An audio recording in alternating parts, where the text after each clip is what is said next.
റെജി ലൂക്കോസ് ബി.ജെ.പിയുടെ ഭാഗമാകുന്നു. ഇതുവരെ ചാനൽ ചർച്ചകളിൽ ഉൾപ്പെടെ സമൂഹ മാധ്യമങ്ങളിലുമൊക്കെ ഇടതുപക്ഷ ആശയങ്ങൾ ഉയർത്തിപ്പിടിക്കുകയും ഇടതുപക്ഷ നിലപാടുകൾ വിശദീകരിക്കുകയും ചെയ്തിട്ടുള്ള ഇടത് സഹയാത്രികൻ എന്ന നിലയിലുള്ള മേൽവിലാസമായിരുന്നു റെജി ലൂക്കോസിന് ഉണ്ടായിരുന്നത്. പക്ഷേ റെജി ലൂക്കോസ് ഇപ്പോൾ ബി.ജെ.പിയിൽ ചേർന്നിരിക്കുന്നു. സംസ്ഥാന അധ്യക്ഷൻ റെജി ലൂക്കോസിനെ പാർട്ടി അംഗത്വം നൽകുന്നതിന്റെ ഷോൾ അണിയിച്ച് പാർട്ടിയിലേക്ക് സ്വീകരിക്കുന്നതിന്റെ ദൃശ്യങ്ങളാണ് നമ്മളിപ്പോൾ കാണുന്നത്. നമ്മുടെ നവാഗതനായി ഭാരതീയ ജനതാ പാർട്ടിയിലേക്ക് എത്തിയ ശ്രീ റെജി ലൂക്കോസ് നമ്മളോട് ആദ്യം സംസാരിക്കും. പ്രിയങ്കരനായ രാജീവ്ജി,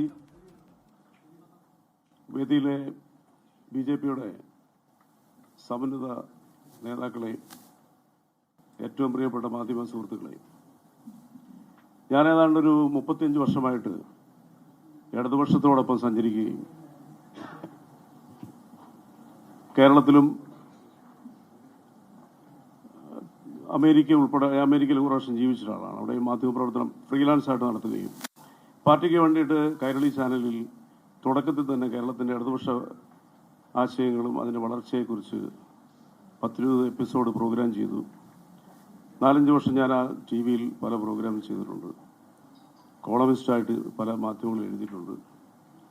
കഴിഞ്ഞ 13 വർഷമായിട്ട് കേരളത്തിലെ ടെലിവിഷൻ ചാനലുകളിൽ വലിയ ഗ്യാപ്പില്ലാതെ കൊണ്ട് തന്നെ ഞാൻ സംവാദങ്ങളിൽ പങ്കെടുക്കുന്നുണ്ട്. നിങ്ങളുടെ പലരുടെയും ക്യാമറ എൻ്റെ ഫ്രണ്ടിൽ വെച്ചിട്ടുണ്ടെന്നാണ് എൻ്റെ ഓർമ്മ. ചെറിയ വാക്കുകളിൽ അവസാനിപ്പിക്കുകയാണ്. ആശയപരമായ രീതിയിൽ കുറേ നാളുകളായിട്ട് എൻ്റെ മനസ്സിൽ തോന്നി തുടങ്ങിയത്, കേരളത്തിൽ രാഷ്ട്രീയ യുദ്ധത്തിനല്ല ഇനി അവസരം. ഇവിടുത്തെ പുതിയ തലമുറ നഷ്ടപ്പെടുന്നു. അവരെ ഇവിടെ പിടിച്ചു നിർത്തണം. പഴയ ദ്രവിച്ച ആശയങ്ങളുമായിട്ട് ഇനി മുന്നോട്ട് പോയാൽ നമ്മുടെ നാട് വലിയ രീതിയിലുള്ളൊരു വൃദ്ധസദനമായിട്ട് മാറും.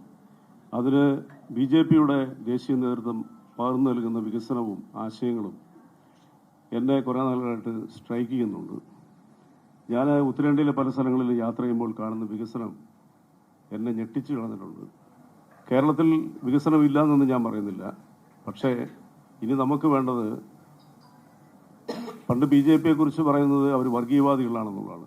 പക്ഷെ നിർഭാഗ്യവശാൽ എൻ്റെ പാർട്ടി കഴിഞ്ഞ കുറേ ദിവസങ്ങളായിട്ട്, കുറേ മാസങ്ങളായിട്ട് കേരളത്തിൽ നടത്തുന്ന വർഗീയ വിഭജനത്തിന് വേണ്ടിയിട്ടുള്ള ഒരു ഇടതുപക്ഷ വ്യതിയാനം നമ്മളെ വല്ലാതെ ദുഃഖിപ്പിച്ചിട്ടുണ്ട്.